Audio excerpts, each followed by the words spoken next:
So that's what I have to say about the package people. You know, they can kiss my ass. They're Well, before you went off, I had a couple of things to say. One, that statement was, if there is no enemy within, the enemy outside can do us no harm. And second of all, that goes against conventional wisdom that most people don't know. Technology actually just does make us dumber. So new age people should not actually be smarter, because they're not. They're essentially they've leased the ownership of their knowledge out to technology. Meaning, like back in the day, my grandfather could tell it was going to rain in 3 days by just looking at the sky, or someone could navigate from one area of the world to the other just by looking at the North Star or whatnot. No, I don't know anyone that could do that nowadays that won't be lost without their GPS. well, I had to do land nav in the military, but when you're saying it, I'm thinking, okay, yeah, all right. They can just drop you somewhere and you can orientate yourself, but Correct. go ahead. Correct. Yeah, yeah, to that degree. But it's like, could you imagine what would happen today if we lost power? I know you've probably seen some variants of movies like that, where it's like, the country just loses electricity and chaos ensues after that. Oh, it will. Right. And that's because essentially the masses don't know how to act without guidance of technology. As opposed to if this is happening like the 1800s or so, where it's like, okay, power went out. It's like, well, I still got a farm, I still got to make my clothes, and I Well, in still the got. 1800s, there may not have been any power, but I got your point. But keep Yeah, yeah. It's more of a hypothetical, all right. setting.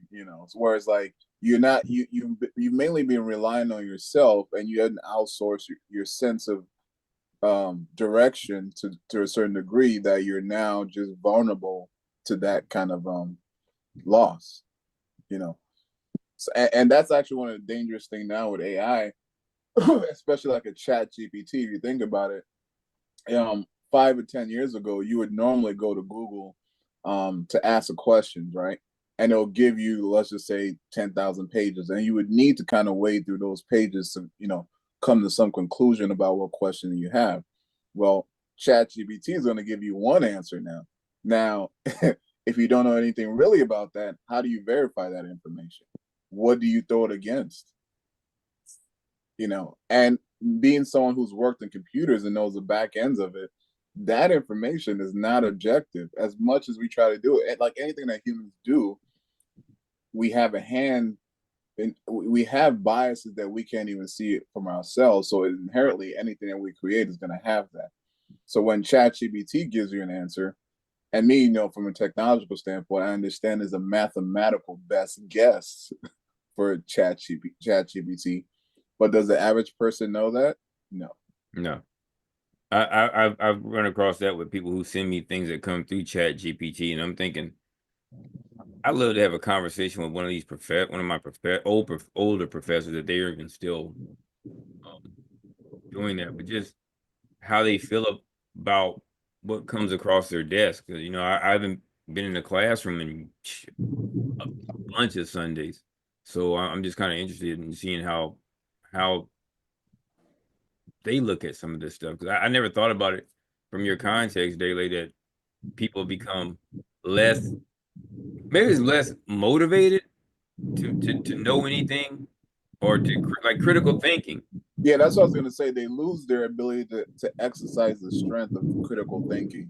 Like now, instead of me actually asking that question or talking to a group of people about it, I just put in Chat GPT and I just accept the answer. Ah, interesting. Very interesting. Um, no, I don't know anybody who's close to New York Dade, but we do things for different states. Like I think we have like 5 guys that are up there in that area.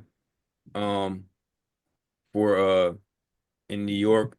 So if we could look at it, we could pretty much work it out. You had something you wanted to say, Mike? What'd you say? I don't know, Mike. I think Mike. No, no, I didn't. I just clicked out on accident trying to get back in. Mike, you're a sociology major in business, right? Yeah.